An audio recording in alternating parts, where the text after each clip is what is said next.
Hi everyone, my name's Ieuan, for those of you that don't know me, and Mike's asked me to do a short video clip to tell you about a recent opportunity that Sandy and I had to serve the local community. So a few weeks ago, the early stages of the COVID-19 outbreak, I was working on setting up a business, setting up a healthcare cleaning company. And I'd set the website up. And that's literally all I'd done for the business is I'd set up a website. And stupidly, I decided to put it live on Google. And really, I did it because I just wanted to see what sort of response I got, for market research purposes. So put it live on Google. And the next day, Sandy'd gone to work early, about 7 o'clock in the morning, and then I was home all day. It was a Saturday, and she got home around 2, I think, and we decided to watch a movie. So she was really tired. She settled down. We were both watching this movie, and my mobile phone rang. So I went next door, took it next door, and to my surprise, it was the Welsh Ambulance Service. And he explained that he'd found my number on Google. They tried lots and lots of cleaning companies, couldn't get hold of anyone, and I was a last resort. And uh, before I had an opportunity to interrupt to tell him clearly that I couldn't do this job anyway, um, he continued and he told me the story that they'd turned up to this house to a gentleman who was an older gentleman who was quite ill. He was at the end stages of bowel cancer. They turned up to the house. He was sleeping in the living room, and as he'd got up, his bowels had given way and just gone all over the carpet. And they explained that they really didn't want to leave that house and take him to hospital, knowing that this was all over the floor, because they were leaving his wife behind, and they just didn't want her to deal with that. She was an older lady who couldn't see very well. She was hard of hearing. Uh, she had a son, but he was in London, and she didn't have anyone. There was nobody that could help her. So they wanted a company to come out to clean this up.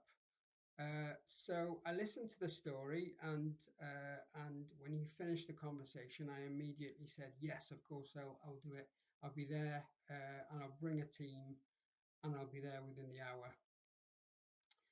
It was, probably not the wisest thing to say. It was an impulse, but I just knew it was the right thing to say. So anyway, I put the phone down. Sorry, prior to that, he asked how much it would cost, and I said, "Look, we won't charge you anything for this. It's a privilege for us to come and serve both you, the ambulance service, and this couple. So we won't charge you."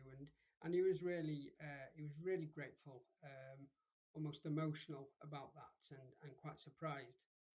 So I hung up, and it was panic stations. Then I went straight into Sandy. I said, Sandy, I need your help, and I told her the story.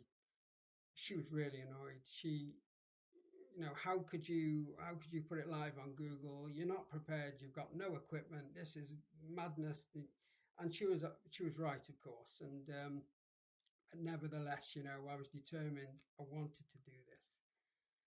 And so she agreed, and I knew she would, but she agreed, and we went down to Asda and bought a load of stuff, cleaning products and that, and shot down over to the house. A third person also agreed to help as well, a guy who's helping me with the business, a guy called Frank. So the three of us went down there and we met the ambulance, the paramedic, and one of the issues we didn't have any PPE either, so we had no personal protective equipment. So we told him, "Look, we've just started out." We told him the truth. We put our cards on the table, but he said, "We'd really like to help." And he went into the back of his ambulance and gave us a load of PPE and said, "There you go." And he was just really, really helpful. Um, So yeah, and we cracked on. Yes, it wasn't a nice job, but you know what? We had the best time with an awesome time. We had fun. It was great to be working with Sandy and Frank. We It was a great opportunity to, real privilege to just chat with the ambulance staff. They went actually shortly after, and then we had the opportunity to chat with the lady who was left behind.